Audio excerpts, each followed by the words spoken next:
Okay, I'm recording.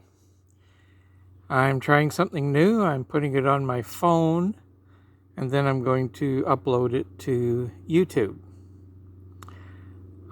Tonight, I'll be talking about building a business with an eternal perspective.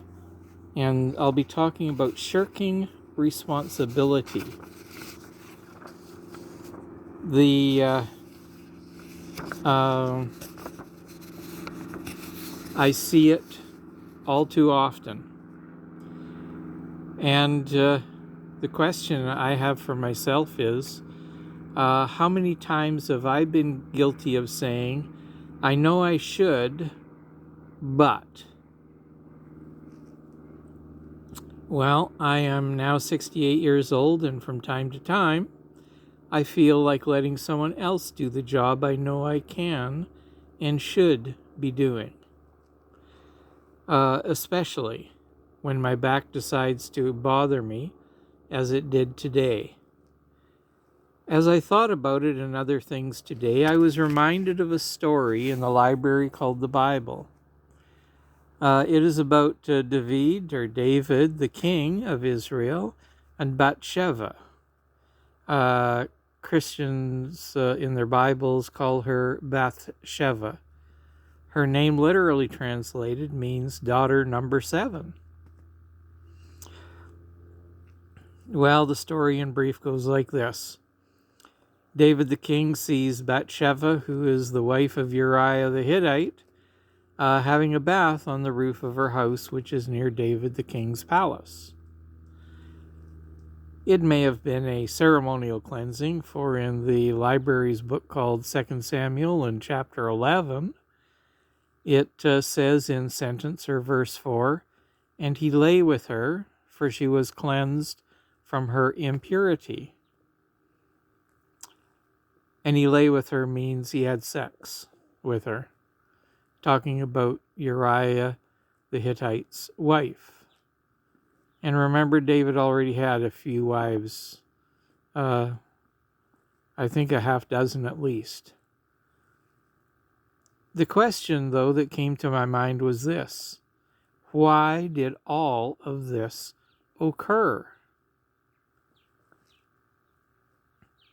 What happened that made this scenario possible? Well, in the library book called 2 Samuel, in the first sentence, in chapter 11, we are told that it was the time for kings to go out to war. That means the king was to be the leader in attacking the enemy. And we're also told in that same sentence that David the king sent others out to do what it was he was supposed to do. This is why sentence or verse 4 in chapter 11 occurred. David the king was doing something he was not supposed to be doing. He was shirking his responsibility as a king to lead his army into battle.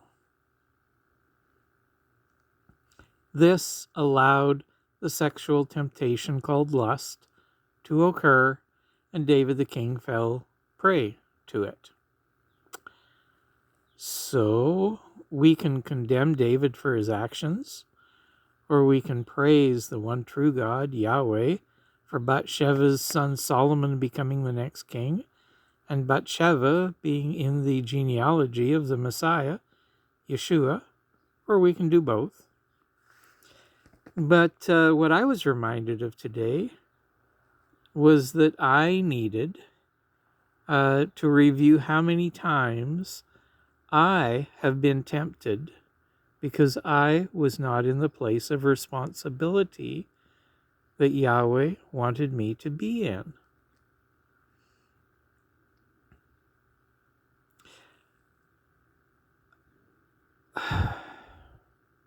As I thought about it, I was reminded of the times I thought I was so great, for I did not yield to temptation.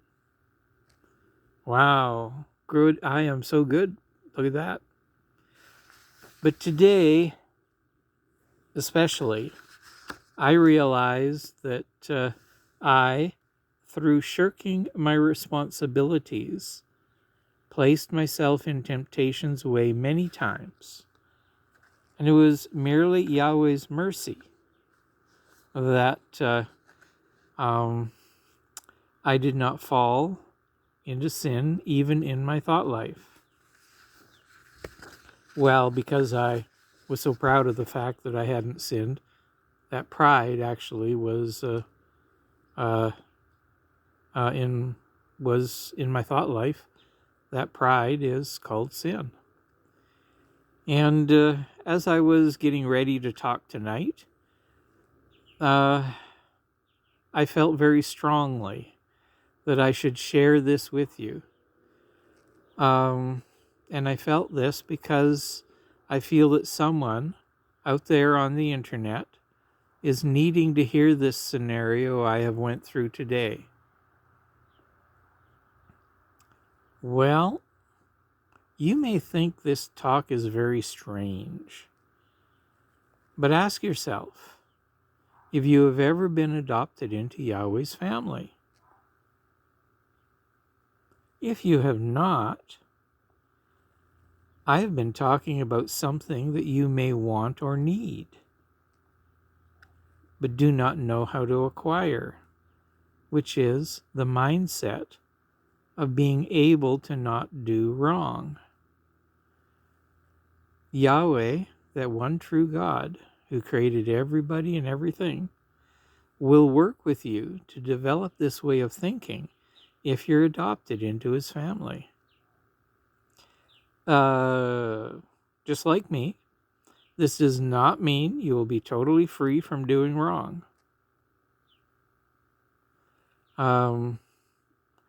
But it merely means that you will have a choice that you did not have before. You had a choice. Yeah. Instead of instinctively reacting, you have a choice. And the more times in your mind you choose to not do wrong, the better actually your relationship will become between your adopted dad and you, just like it has with me. When I talk about Yahweh and Elohim, I just want to tell you that I am talking about the same entity, the God who created everything and everybody. So if you are wondering if you are in the family of Yahweh, or if you have never asked to be in his family, I will pray a little prayer and you can repeat it after me. This prayer is not a formula for success. You can think of it, if you want to put a label on it, you can think of it as a relationship building exercise, because you're going to be getting into a relationship with the one true God. So here's the prayer. Elohim, I am a sinner. Your son Yeshua died to save sinners from the consequences of sin. Since faith is, by definition, the persuasion of the things being hoped for as if they were an actual fact, I am asking you in faith to save me and adopt me into your family. I understand that as a result of being adopted into your family and loving you, I will obey you and I will be taught obedience to you by your Holy Spirit.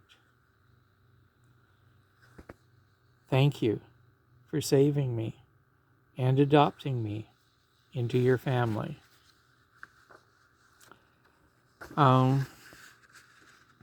If you meant it when you said the prayer with me,